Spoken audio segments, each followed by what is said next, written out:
Hello friends, வணக்கம். இன்றைக்கி நம்ம பார்க்கக்கூடியது எல்லா நாட்டு காய்கறிகளும் போட்டு பொங்கலுக்கு ஸ்பெஷலாக செய்யக்கூடிய ஒரு குழம்பு. இது கூட்டு மாதிரி திக்காகவும் செய்யலாம், இல்லை குழம்பு மாதிரி கொஞ்சம் டைலூட்டாகவும் செய்யலாம். இந்த சீசனில் தான் எல்லா நாட்டு காய்கறிகளும் கிடைக்கும். ஸோ அதை எல்லாத்தையும் போட்டு பொங்கல் போதும் ஒரு குழம்பு பண்ணுவாங்க. அதுதான் இன்றைக்கி நம்ம பார்க்க போகிறோம். அதோட கூட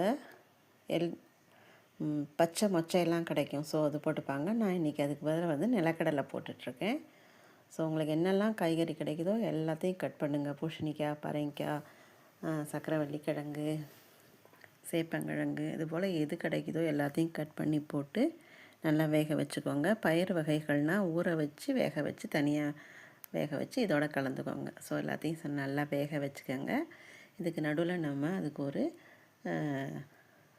மசாலா அரைக்கணும். அது என்னென்னு சொன்னால் கடலைப்பருப்பு, தனியா, மிளகாவத்தில் வறுத்து ஒரு பொடி பண்ணி ரெடி பண்ணி வச்சுக்கோங்க. அந்த பொடியோட தேங்காயும் சேர்த்து அரைச்சி ரெடியாக வச்சுக்கோங்க.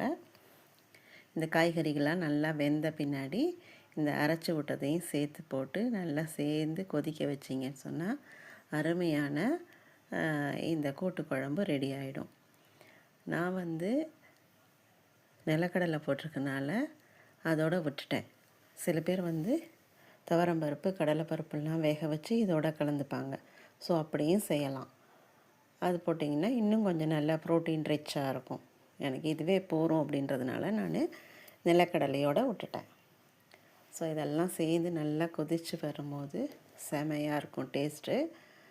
நீங்கள் சாதத்தில் கலந்துக்கணுன்னா கொஞ்சம் டைலூட்டாக வச்சுக்கலாம். தொட்டு சாப்பிடணுன்னா கொஞ்சம் கெட்டியாக செஞ்சுக்கலாம். ஸோ நல்லா வாசனை வரும். அதில் கருவேப்பிலையும் சேர்த்தே நான் அரைச்சி விட்டுட்டேன்.